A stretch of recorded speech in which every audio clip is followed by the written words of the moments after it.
हमारे चैनल से जुड़ने के लिए YouTube पर लिम्रा एजेंसी सब्सक्राइब करें। लिबास कपड़ा जिस्म कपड़ा पहनने से नहीं छुपता है, मेरा रब जिसका जिस्म छुपाता है उससे छुपता है। आओ जरा देखो मुसलमानों, ये उलमाए किराम है, खाते भी अच्छा है, रहते भी अच्छे हैं और अपने रब की बारगाह में पांचों वक्त शुक्र के सजदे भी अदा करते हैं, अपने रब की बारगाह में इबादत और रियाजत भी करते हैं।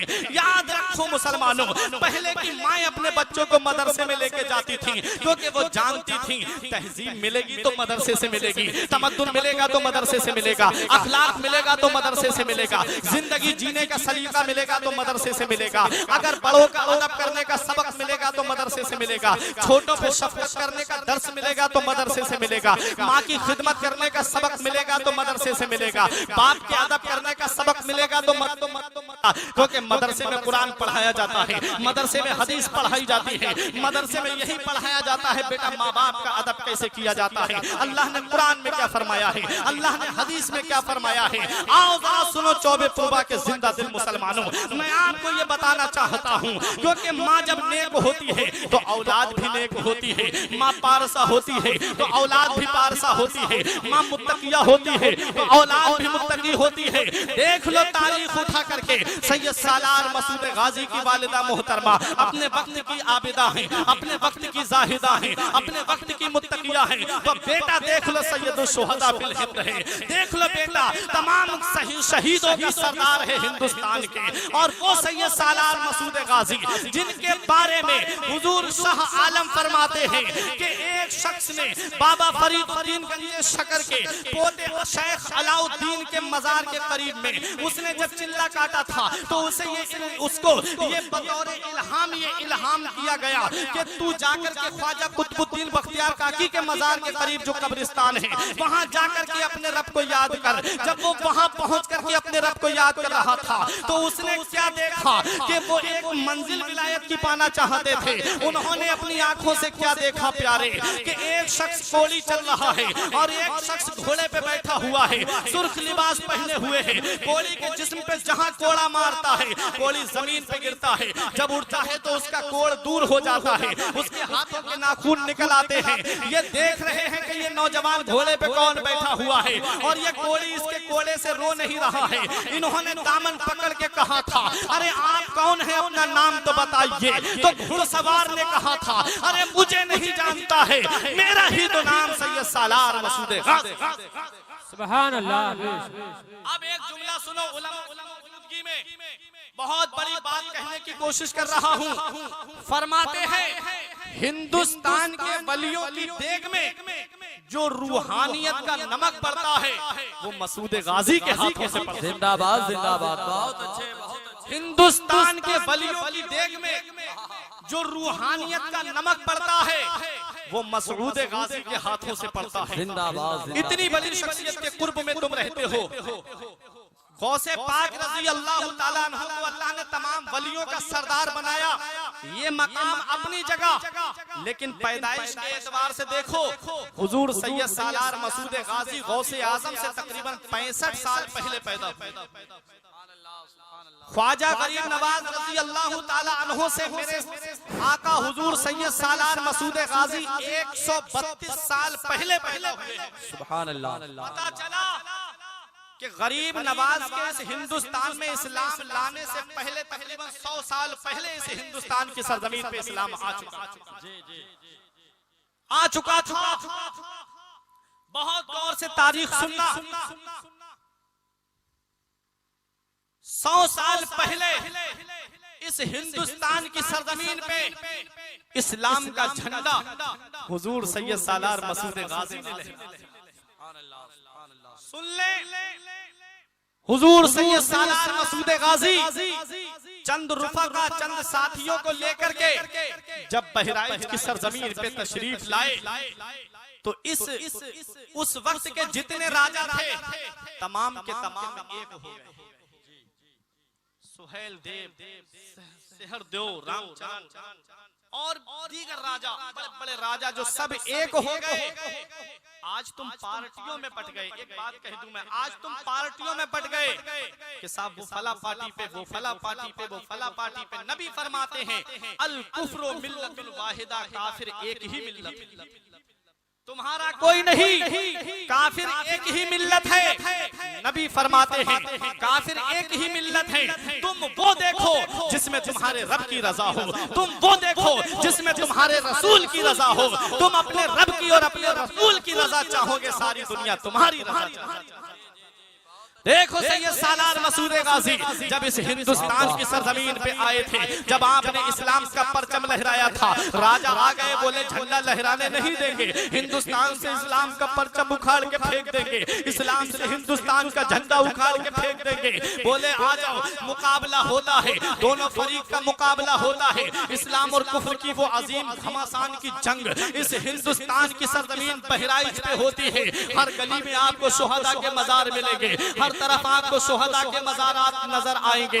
आओ जरा, ये मज़ारात तो वो हैं जो जाहिर हो गए, लेकिन कुछ मज़ार तो वो हैं जो जाहिर नहीं हो पाए, जो अल्लाह के वली ही अपनी आंखों से देख सकते हैं, जिन्हें अल्लाह का वली ही अपनी निगाहों से देख सकता है। तुमने देखा नहीं अपने वक्त का जब बादशाह वो सैयद सालार मसूद गाजी की बारगाह है, जहां बड़े बड़े बादशाह हाजिरी देने के लिए आए। देखो तारीख उठा करके, औरंगजेब आलमगीर इस दयार में हाजिरी देने के लिए आए हैं। इब्ने बतूता जैसा आदमी भी जिसने पूरी दुनिया का सफर किया था, वो सैयद सालार मसूद गाजी के दयार में हाजिरी देने के लिए आया था। अपने वक्त का खिलजी बादशाह फिरोज शाह तुगलक ने जब थट पे हमला किया था, फौज इतनी ज्यादा थी कि ये हारने वाला था। तब इसकी मां को जब पता चलता है कि मेरा बेटा मुश्किल है कि मेरे पास वापस आ सके, कहीं ऐसा न हो कि मेरा बेटा इस जंग में शहीद कर दिया जाए, तब इसकी मां ने बहराइच की तरफ रुख करके कहा था, मेरे गाजी सरकार, अगर मेरा बेटा फिरोज शाह तुगलक खट पे कामयाब हो गया, तब मैं और मेरा बेटा दोनों गुलामाना अंदाज में आपके दयार में हाजिरी देने के लिए आएंगे। बादशाह फिरोज शाह तुगलक उधर जंग कर रहा था, इधर उसकी मां रो रो के गाजी पाक की बारगाह में फरियाद कर रही थी। आओ जरा देखो, जब फिरोज शाह तुगलक कामयाब होकर के वापस लौटता है, तब माँ के हाथों को बोसा देता है। माँ ने कहा, बोला माँ तेरी दुआ से आज मैं कामयाब हो गया। माँ ने कहा, बेटा मेरी वजह से कामयाब नहीं हुआ है, बेटा अगर कामयाब हुआ है तो सैयद सालार मसूद गाजी के वसीले से हुआ है। चल मेरे लाल बहराइच चल, चल मेरे लाल उस बादशाह की बारगाह में चल। अब ये आ रहा है बादशाह, किसी ने बाहर बादशाह से कह दिया सैयद सालार मसूद गाजी का मजार यहाँ नहीं है। इसने कहा कैसे पता चलेगा, लोग कुछ कह रहे हैं मजार यही है, कुछ कह रहे हैं मजार यहाँ नहीं है, अब कैसे पता चलेगा सैयद सालार मसूद गाजी के हम मजार शरीफ के बारे में। कहा मुझे कोई बुजुर्ग मिल जाए अपने वक्त के अल्लाह के वली, जिन्होंने सैयद सालार मसूद गाजी के दयार में झाड़ू लगाई, जिन्होंने सैयद सालार मसूद गाजी की बारगाह में शब रोज बसर किए, जिनको दुनिया सैयद अफजलुद्दीन अबू जाफर अमीर माह के नाम से जानती है। उनके पास बादशाह पहुंचा, बोला हुजूर आप मेरी गाजी पाक के दरबार में हाजिरी करा दीजिए। फरमाया जा, चला जा, दर खुला हुआ है। कहा हुजूर कुछ लोग कह रहे हैं ये मजार नहीं है। तब बादशाह से अमीर माह रहमतुल्लाह अलैह ने कहा था, ए बादशाह सुन, फला तारीख में फला वक्त में मैंने सैयद सालार मसूद गाजी को इस मजार से निकल करके खट की तरफ जाते हुए देखा था।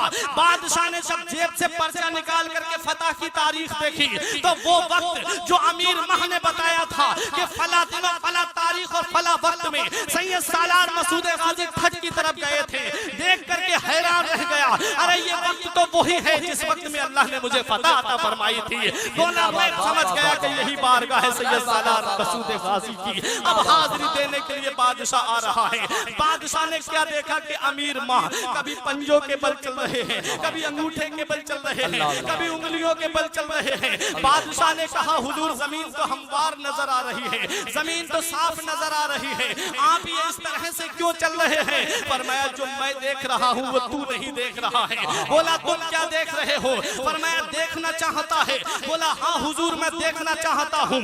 आपने अपनी टोपी उतार करके जब बादशाह के सर पे रखी, बादशाह की आंखें खुली रह जाती है। क्या देखता है कि जमीन का निचला हिस्सा रोशन हो जाता है और हर तरफ शहीदों के जिस्म नजर आ रहे थे।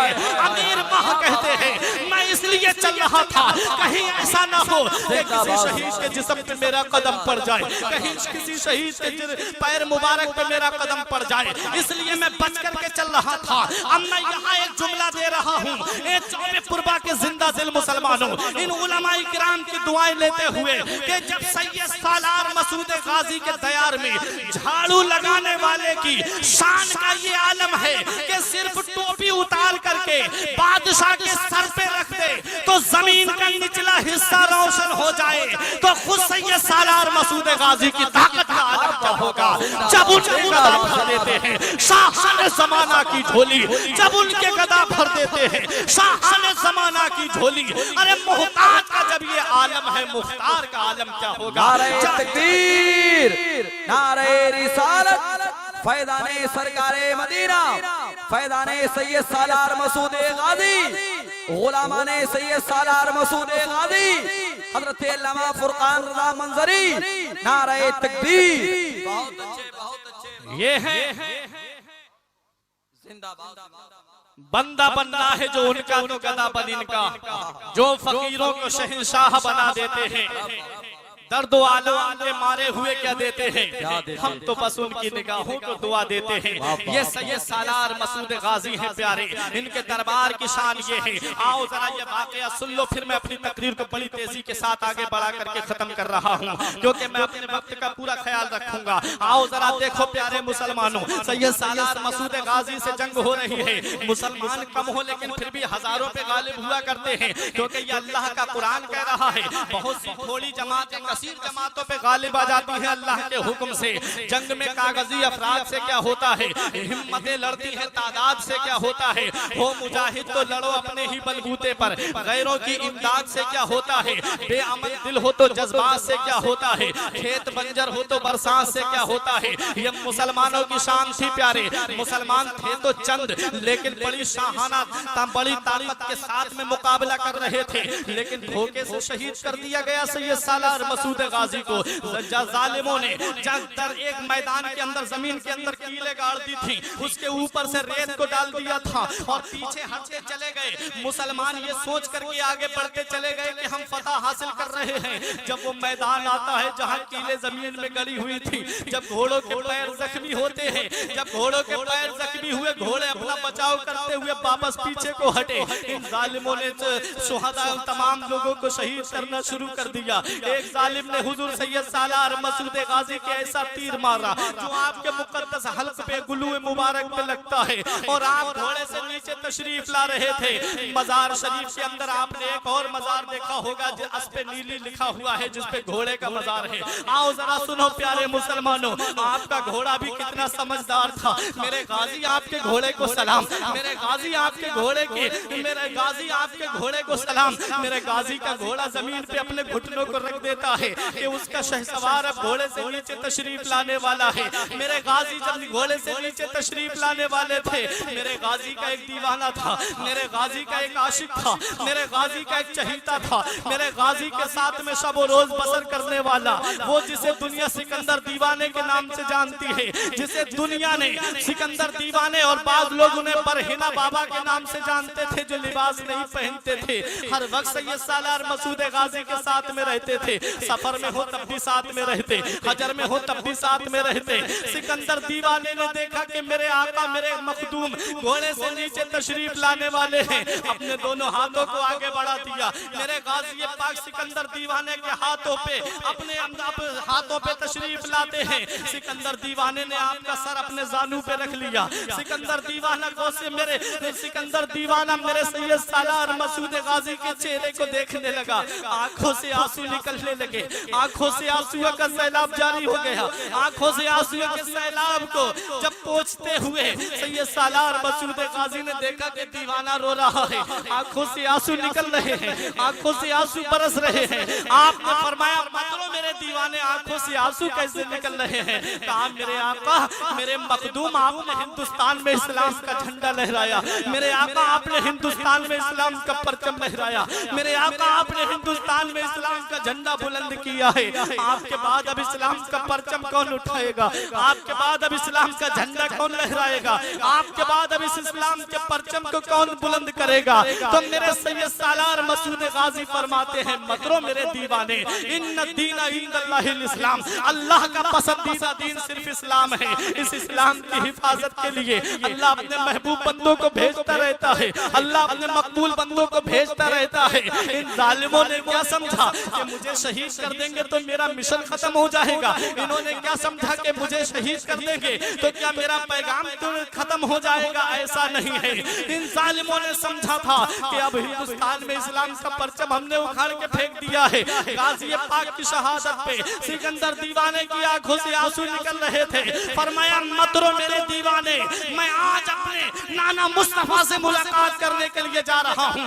मेरे आका सैयद सालार मसूद गाजी कहते हैं, जिसको शायर ने अपनी जुबान में यूं बयान किया है, जिंदा हो जाते हैं जो मरते हैं हक के नाम पर। अल्लाह अल्लाह, मौत को किसने मसीहा कर दिया? ये इस्लाम मिटेगा नहीं, इस्लाम का परचम कभी झुकेगा नहीं, क्योंकि इस्लाम की फितरत में कुदरत ने लचक दी है। जितना ही दबाओगे उतना ही ये उभरेगा। इन जालिमों ने समझा हमने सैयद सालार मसूद गाजी को शहीद कर दिया, अब कोई इस्लाम का परचम बुलंद नहीं करेगा। सैयद सालार मसूद गाजी की शहादत के बाद में एक मजलिस सजाई जाती है, मजलिस मस्तो तरफ सजाई जाती है, जिसमें शराब का दौर चलता है, जिसमें जाम से जाम टकरा करके राजा एक दूसरे को मुबारकबाद दे रहे थे। हमने हिंदुस्तान से इस्लाम का परचम उखाड़ दिया, हमने हिंदुस्तान से इस्लाम का झंडा उखाड़ दिया।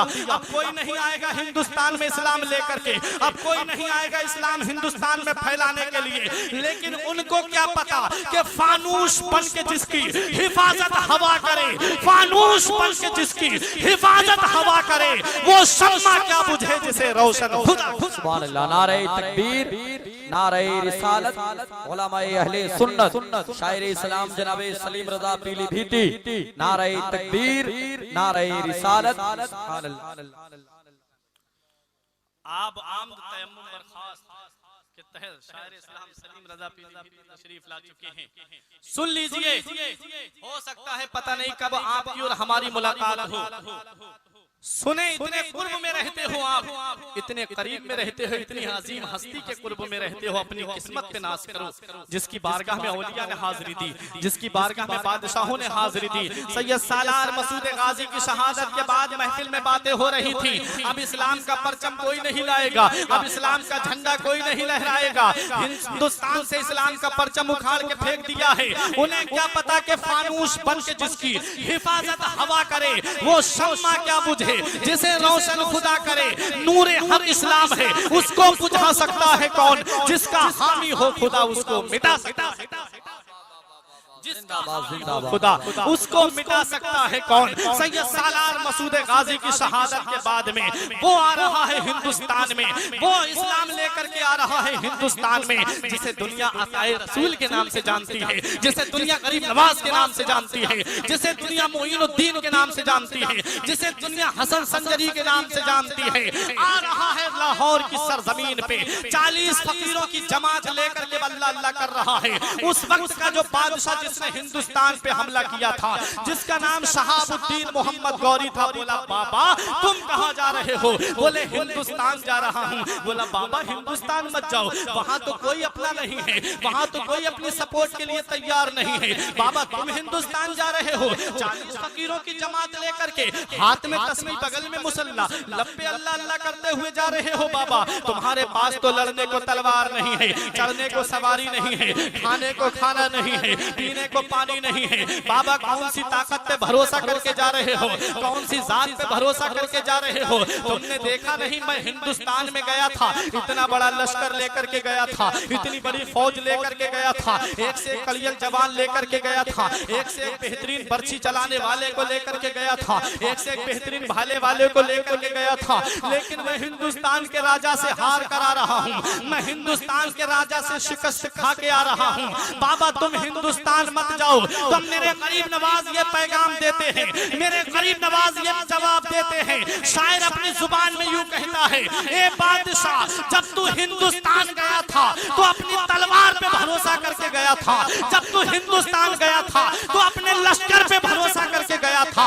मैं हिंदुस्तान जा रहा हूँ तलवार पे भरोसा करके नहीं, मदीने के ताजदार पे भरोसा करके जा रहा हूँ, उम्मत के गमख्वार पे भरोसा करके जा रहा हूँ। दुनिया ने देखा वो तलवार वाले आए थे लेकिन वापस चले गए, हाथ में तस्बीह लेकर के आने वाले ने इस हिंदुस्तान की सरजमीन पे आकर के 95 लाख गैर मुस्लिमों को कलमा पढ़ा करके इस्लाम में दाखिल करके दुनिया को यह पैगाम दे दिया कि इस्लाम था, इस्लाम है, इस्लाम रहेगा। कुरान था, कुरान है, कुरान रहेगा। इस्लाम की गर्दन पे हुसैन इब्ने अली का एहसान था, एहसान है, एहसान।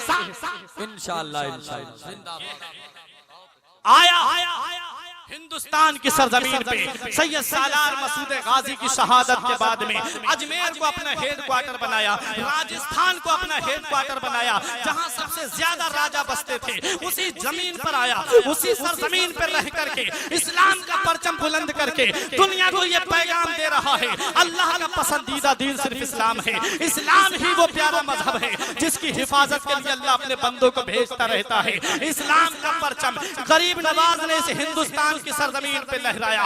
लाने वाली शख्सियतें तो बहुत हैं, एक प्रधान होता है, एक चेयरमैन होता है, एक विधायक होता है, एक सीएम होता है, एक पीएम होता है, लेकिन प्रधान गांव संभालता है, चेयरमैन कस्बा तहसील संभालता है, विधायक जिला संभालता है, सीएम सूबा संभालता है, पीएम मुल्क संभालता है। लेकिन मिसाल से समझा रहा हूँ, मर्तबे अपनी अपनी जगह है, शान अपनी अपनी जगह है, लाने वाली शख्सियतें तो बहुत हैं, लेकिन कोई किसी ने बहराइच में इस्लाम का झंडा लहराया, किसी ने मकनपुर में इस्लाम का झंडा लहराया, किसी ने अजमेर में इस्लाम का परचम लहराया, किसी ने आकर के सिंध के साहिल पे इस्लाम का परचम लहराया और इस्लाम का झंडा लहरा करके दुनिया को ये पैगाम देते हुए जा रहे हैं, ये इस्लाम वो प्यारा मजहब है, ये कयामत तक ऐसे ही रहेगा। इसको मिटाने वाले तो मिट गए हैं लेकिन इस्लाम कभी नहीं। और जब इसी इस्लाम को अंग्रेजों के खरीदे हुए गुलामों ने अपनी बदअमली से इसके चेहरे पे गर्दो गुबार को उलझना शुरू किया। किसी ने कहा कि नबी को इल्मे गैब नहीं, किसी ने कहा कि नबी को पीठ के पीछे की खबर नहीं। अब मेरी तकरीर इख्तिताम की तरफ आ रही है। किसी ने कहा कि नबी को पीठ पीछे की खबर नहीं, किसी ने कहा या अली कहना, या अली मदद कहना शिर्क, किसी ने कहा या रसूल अल्लाह कहना शिर्क, किसी ने कहा कि हुजूर से ज्यादा इल्म तो शैतान और मलकुल मौत को है। जब इस तरीके के नए नए अकीदे निकाल करके इब्लीस की झोली से मुसलमानों के सामने पेश किए जा रहे थे तो उस वक्त भी खानकाहें मौजूद थी, उस वक्त भी दरसगाहें मौजूद थी। एक दुरूद है जिसे दुरूद ताज कहते हैं इन उलमाए किराम की मौजूदगी में। उस दुरूद ताज के अंदर एक जुमला है, दाफिउल बलाए वल वबाए वल कहते वल मरद वल अलम, के हुजूर दाफिउल बला हैं, हुजूर बलाओं को दूर करने वाले हैं, हुजूर मुसीबतों को दूर करने वाले हैं। नबियों ने फतवा दिया था कि जो हुजूर को दाफिउल बला माने वो मुशरिक, जो हुजूर को शिफा देने वाला माने वो मुशरिक, क्योंकि बला को दूर करने वाली जात अल्लाह की है, शिफा देने वाली जात अल्लाह की है। जब इस तरीके के फतवे को जब शाये किया गया था, खानकाहें खामोश थी, दरसगाहें खामोश थी। अगर कोई खड़ा हुआ था तो बरेली से इमाम अहमद रजा खान खड़ा हुआ था, बरेली से इमाम अहले सुन्नत खड़े हुए थे। वहाबियों ने कहा था कि कुरान और हदीस में कोई ऐसा नहीं आया है, कोई भी जुमला ऐसा नहीं आया है जिसकी वजह से हुजूर को दाफिउल बला माना जाए। तब मेरे आला हजरत ने तकरीबन 300 हदीसें जमा करके एक किताब लिखी जिसका नाम अल अमन वल उला है। उस किताब को लिख करके मुसलमानों के सामने पेश करके ये कहा कि ये वहाबी झूठे हैं, इनकी बात को मत मानना, बल्कि नबी के दाफिउल बला होने पर मैं हदीसों का अंबार लगा रहा हूँ। जब ये किताब इमाम अहमद रजा खान की लोगों के सामने आई तो दुनिया पुकार करके कहती है किल के रजा है खंजरे, खूंखार बरकबार, आदा से कह दो खैर मनाए। वो रजा के नेज़े की मार है कि अदू के सीने में गार है, किसे चारा जोई का वार है कि ये वार वार से पार है। आला हजरत ने हमारा ईमान बचाया, आला हजरत ने हमारे अकीदे की हिफाजत की, आला हजरत ने हमारा ईमान बचाया। हमने उस मोहसिन को क्या दिया? सबसे बड़ा एहसान ये है, इन उलमा की मौजूदगी में बोल रहा हूँ कि मेरे आला हजरत ने, अगर जुमला पसंद आए तो हाथ उठा के तस्दीक करना है। सबसे बड़ा एहसान ये है मेरे आला हजरत का कि मेरे आला हजरत ने पूरा इस्लाम हमें उर्दू जबान में करके पूरा इस्लाम हमें उर्दू जुबान में करके दे दिया। पढ़ो ऊपर की तारीख फारसी में तसव्वुफ की किताबें, पढ़ो ऊपर की किताब अरबी में जाकर के मिलती हैं, लेकिन आला हजरत ने उर्दू तर्जमा करके हमें अता फरमा दिया। हम अपने उस मोहसिन को कैसे भूल सकते हैं? ना इस्लाम लाने वाली शख्सियतों को भूल सकते हैं और ना इस्लाम को बचाने वाली शख्सियतों को। सबकी बारगाह में हम खिराज अकीदत पेश करते हैं। और जब आला हजरत अजीमुल बरकत इस दुनिया से जाने लगे तो लोगों में आपस में बातें होने लगी। अब मसलके आला हजरत खत्म हो जाएगा, अब आला हजरत का मिशन कोई आगे नहीं बढ़ाएगा, अब आला हजरत का मिशन यही खत्म हो जाएगा, बरेली तक ही महदूद होकर के रह जाएगा। उन्हें क्या पता कि फानूस बन के जिसकी हिफाजत हवा करे वो शम्मा क्या बुझे जिसे रोशन खुदा करे। मेरे आला हजरत के बाद में अल्लाह रब्बुल इज्जत ने आला हजरत के बड़े बेटे हुजूर हुज्जतुल इस्लाम को बरेली में पैदा फरमा दिया। उन्होंने मसलक आला हजरत को आगे बढ़ाया और हुजूर हुज्जतुल इस्लाम जब दुनिया से जाने लगे, लोगों ने कहा कि अब मसलक आला हजरत खत्म, तो अल्लाह रब्बुल इज्जत ने अपने महबूब बंदे हुजूर मुफ्ती आज़म हिंद को बरेली की सरजमीन पे पैदा फरमाया और उन्होंने इस मजहब इस्लाम की हिफाजत करके पूरी दुनिया को यह पैगाम दिया कि इस्लाम था, इस्लाम है, इस्लाम रहेगा। कुरान था, कुरान है, कुरान रहेगा। इस्लाम की गर्दन पे हुसैन इब्ने अली का एहसान था, एहसान है, एहसान। और जब मुफ्ती आज़म हिंद इस दुनिया से जाने लगे, लोगों ने कहा कि अब खत्म, अब बरेली में कोई हस्ती नजर नहीं आती, अब बरेली में कोई शख्सियत नजर नहीं आती, अब बरेली में कोई ऐसी शख्सियत हमें दिखाई नहीं देती जो मसलके आला हजरत को आगे बढ़ाए, जो आला हजरत के मिशन को आगे बढ़ाए, जो आला हजरत के पैगाम को आगे बढ़ाए, जो आला हजरत की फिक्र को आगे बढ़ाए, जो आला हजरत के अक़वाल को आगे बढ़ाए, जो आला हजरत के अफ़आल को आगे बढ़ाए। तो अल्लाह रब्बुल इज्जत ने इसी बरेली शरीफ की सरजमीन पे उस शख्सियत को पैदा फरमाया जिसे दुनिया ताजुश शरिया अख्तर रजा खान, मेरे हुजूर ताजुश शरिया ने हुकूमत से समझौता नहीं किया, मेरे हुजूर ताजुश शरिया ने लोभ लालच नहीं किया, मेरे हुजूर ताजुश शरिया ने कभी भी हुकूमत के साथ में समझौता नहीं किया। एक दौर था मुफ्ती आजम ने इस हुकूमत को ललकार करके फरमाया था कि जो कुरान और हदीस का फैसला होगा वही है मुफ्ती आजम का फैसला होगा। सीआईडी ने कहा था हुजूर फतवा गवर्नमेंट के खिलाफ जा रहा है, हुकूमत के खिलाफ जा रहा है, बदल दीजिए। सहारनपुर वालों ने फतवा बदल दिया, नदवा वालों ने फतवा बदल दिया, देवबंद वालों ने फतवा बदल दिया। आप भी अपना फतवा बदल दीजिए, सिर्फ आपका फतवा नाजायज जा रहा है और सब लोगों ने जवाज का कौल कर दिया है। तब मेरे मुफ्ती आजम खड़े होकर के, बुखार की हालत थी लेकिन आप इसके रसूल की चमक बन करके उसको पैगाम देते हैं, अरे अहमद रजा का बेटा हूँ, अहमद रजा का, अपनी हुकूमत से जाकर के कह दे कि अहमद रजा का बेटा बरेली से ये ऐलान करता है कि फतवा तो नहीं बदलूंगा, अगर वक्त पड़ा तो मैं तेरी हुकूमत को जरूर अगर जरूरत पड़ी तो तेरी हुकूमत को जरूर बदल दूंगा। ये निकला था तेरी हुकूमत को जरूर बदल दूंगा। अगर बुरा ना मानो तो बता दूं, मैं वैसे किसी पार्टी का सपोर्टर नहीं हूं भाई, साफ बता रहा हूं, बरेली शरीफ से आया हूं आला हजरत का फैजान लेकर के। पीएम उनका जरूर बना है, पीएम जरूर बना है, लेकिन यूपी के अंदर उनका सीएम नहीं बना। जब से मुफ्ती आजम ने फरमाया हुकूमत बदल दूंगा, तब से लेकर के आज तक कांग्रेस का कोई भी सीएम नहीं बना। ये बरेली है, बरेली हुकूमत को बदल देते हैं लेकिन फतवा नहीं बदलते। प्यारे ये है इश्क़े रसूल। और जब मेरे मुफ्ती आजम ने फतवा नहीं बदला, दुनिया जान गई कि ये सच्चा आशिक रसूल है। अब मुफ्ती आजम ने, अपने मुफ्ती आजम ने हुकूमत की आंखों में आंखें डाल करके फरमाया, अहमद रजा का बेटा हूं, हुकूमत बदल दूंगा लेकिन फतवा नहीं बदलूंगा। वही तेवर सच्चे जानशीन बन करके मेरे हुजूर ताजुश्शरिया बरेली में पैदा होते हैं।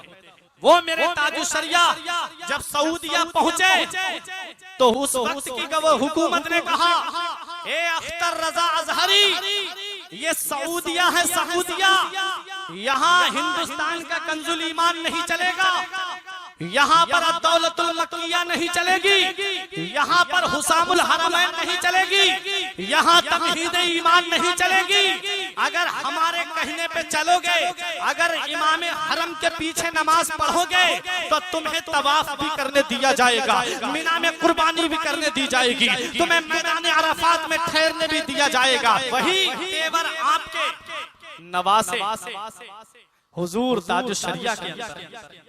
मेरे हुजूर ताजुश्शरिया जब सऊदिया पहुंचे, हुकूमत ने कहा, ए अख्तर रजा अजहरी, फतवाए रज़विया नहीं चलेगी, हुसामुल हरमैन यहाँ नहीं चलेगी, यहाँ पर दौलतुल मक्किया नहीं चलेगी। अगर इमाम हरम के पीछे नमाज पढ़ोगे तब तुम्हें तवाफ करने दिया जाएगा, इमाम हरम के पीछे नमाज पढ़ोगे तब तुम्हें मदीने जाने दिया जाएगा। अगर तुमने इमाम हरम के पीछे नमाज नहीं पढ़ी तो यहीं से वापस कर दिया जाएगा। तब मेरे अख्तर रजा ने फरमाया था, मेरे ताजुश्शरिया ने फरमाया था, और क्यों ना फरमाए, वजूद में इश्क़े रसूल है, कलम में इश्क़े रसूल है, ज़ात में इश्क़े रसूल है, शान में इश्क़े रसूल है, कलम में इश्क़े रसूल है, जुबान में इश्क़े रसूल है, ज़ात में इश्क़े रसूल है। खड़े होकर के फरमाते हैं, अगर तुम मदीने नहीं जाने देते हो तो कोई बात नहीं, काबे का तवाफ नहीं करने देते हो तो कोई बात नहीं। मेरे ताजुश्शरिया फरमाते हैं, अगर मेरा इश्क़े रसूल सच्चा होगा, अगर मेरा नबी से इश्क सच्चा होगा तो देख लेना एक वक्त आएगा कि तुम ही मेरे पास में पैगाम भेजोगे। मेरे ताजुश्शरिया को वापस कर दिया जाता है। पूरे मजमे की तवज्जो चाहता हूँ, इन उलमा की मुस्तजाब दुआएं चाहता हूँ, आले रसूल की दुआएं चाहता हूँ। मेरे ताजुश्शरिया फरमाते हैं, मेरे ताजुश्शरिया ने जेल की सऊबतों को बर्दाश्त किया, हाथों में हथकड़ी को बर्दाश्त किया, आपने अपने गले में तौक को बर्दाश्त किया, लेकिन इश्क़े रसूल का मुजस्समा बन करके हिंदुस्तान की सरजमीन पे बगैर मदीना देखे वापस आ जाते हैं, बगैर नबी के रोजे पे हाजिरी दिए वापस आ जाते हैं।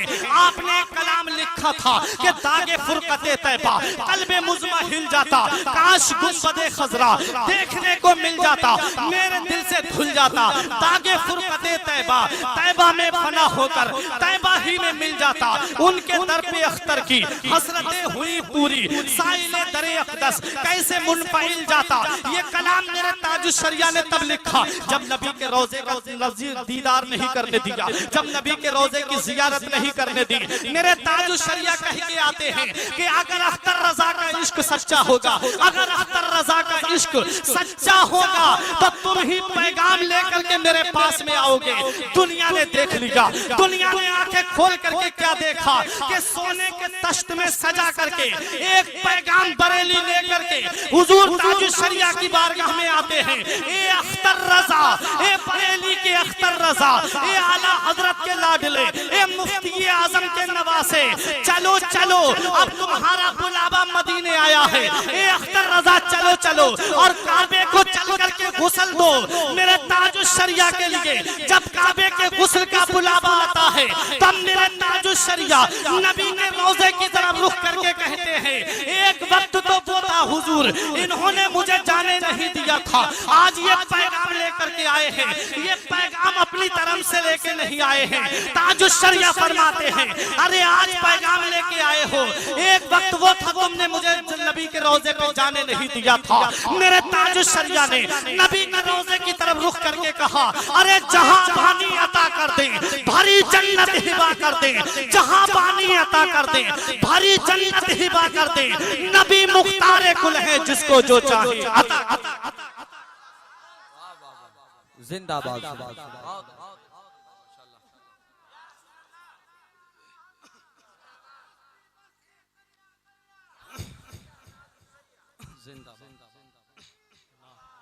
नबी मुख्तार कुल है जिसको जो चाहे अता कर दें, फकीराने जमाना को शहंशाही बुला कर दें। कोई कतरा अगर मांगे तो वो दरिया बहा कर दें, वो कुदरत के खजानों से जिसे चाहे उठा कर दें, जहां पानी अता कर दे भरी जन्नत हिबा कर दें। नबी मुख्तार कुल है जिसको जो चाहे अता कर दें। असीराने मदीना को बलाओं का नहीं है डर, कोई माने या ना माने हकीकत है यही गौहर। जब ही तो कह गए ताजुश्शरिया हजरत अख्तर, मुझे क्या फिक्र हो अख्तर मेरे यावर है वो यावर, बलाओं को जो मेरी खुद गिरफ्तारे भला। ताजुश्शरिया फैजान ताजुश्शरिया कॉन्फ्रेंस है, पैगामे ताजुश्शरिया ले जाओ। आपका मुरीद कहता है मैंने अपने पीरो मुर्शिद को जब जब मेरे साथ में रहा, मैंने अपने पीरो मुर्शिद की नमाज को कभी कज़ा होते नहीं देखा। फरमाते हैं मैंने कभी अपने पीर की नमाज को कज़ा होते नहीं देखा। बेंगलोर में हजरत प्रोग्राम में आए रात के 3 बजे। आज हमारा उसूल ये है कि आते हैं और सो करके रह जाते हैं, लेकिन वह मेरे ताजुश्शरिया वजूद में इसके रसूल है, कलम में इसके रसूल है, जात में इसके रसूल है। आप सोते नहीं हैं बल्कि चारपाई पे बैठे रहते हैं और फजर की नमाज पढ़ने के बाद में औराद और वज़ाइफ पढ़ने के बाद में तब बिस्तर पे आराम करते हैं। ये पैगाम है। इतना बड़ा मकाम कैसे मिला, इतनी बड़ी अजमत कैसे मिली? पहले अपने रब को राजी किया, तब दुनिया ने उनको हुजूर ताजुश्शरिया के लक़ब से याद किया। सच्ची मोहब्बत करते हो ताजुश्शरिया से, सच्चा प्यार करते हो मेरे हुजूर ताजुश्शरिया से, सच्चा इश्क करते हो मेरे ताजुश्शरिया से, तो ये पैगाम लेकर के जाओ फुरकान रज़ा मंजरी का आज पैगाम ताजुश्शरिया कॉन्फ्रेंस से इन उलमा की मौजूदगी में कि आशिक को माशूक की हर अदा से प्यार होता है। अगर वाकई तुम्हें हुजूर ताजुश्शरिया से मोहब्बत है तो ताजुश्शरिया का पैगाम ये है कि सभी के सामने एक दिन जरूर आता है। ये हुस्न फानी है लेकिन गुरूर आता है। किसी क्रीम से पाउडर से कुछ नहीं होता, नमाज पढ़ने से चेहरे पे नूर आता। नमाज की पाबंदी करेंगे, हाथ उठा के बताएं कितने लोग हैं जो 5 वक्त की नमाज की पाबंदी करेंगे? अरे नमाज तो फर्ज ऐन है, हर इंसान को उठाना चाहिए, किसी हाल में माफ नहीं है। अल्लाह सबको सलामत रखे। इस दौर में मुझे कोई ऐसा नहीं मिला, इतना बड़ा किसी का जनाजा नहीं मिला। सब लोग ढूंढ ढूंढ के भारत में थक गए, लेकिन जवाब ताजुश्शरिया नहीं मिला। करम बंदे पे अपने खालिक अर्ज़ो समा कर दे, मेरे ताजुश्शरिया को हंसी जन्नत अता कर दे। जिन्हें मेहमाने काबा तूने ऐ मौला बनाया है, उन्हीं का फैज जारी रातों दिन सुबह मसा कर दे। इन्ना दीना इंदल्लाहिल इस्लाम, बेशक अल्लाह का पसंदीदा दीन सिर्फ इस्लाम है। परवरदिगार आलम की बारगाह में दुआ है कि मेरे कुछ अर्ज करने में सबकत लिसानी की वजह से या बतकाज़ा बशरियत कोई गलती हो गई हो, मौला मुझे माफ फरमाए। अस्तगफिरुल्लाह रब्बी मिन कुल्ले ज़ंबिन व अतूबु इलैह। एक बार मेरे साथ कलमा तैयब पढ़ लें, ला इलाहा इल्लल्लाह मुहम्मदुर रसूलुल्लाह सल्लल्लाहु अलैहि वसल्लम। रही कली तो फूल खिलेंगे, जिंदगी बाकी रही तो फिर मिलेंगे। अस्सलामु अलैकुम। आप अपने जलसों की रिकॉर्डिंग के लिए हमसे राब्ता कायम करें। Limra agency, Aminabad, Lucknow. Mobile number 9935055789।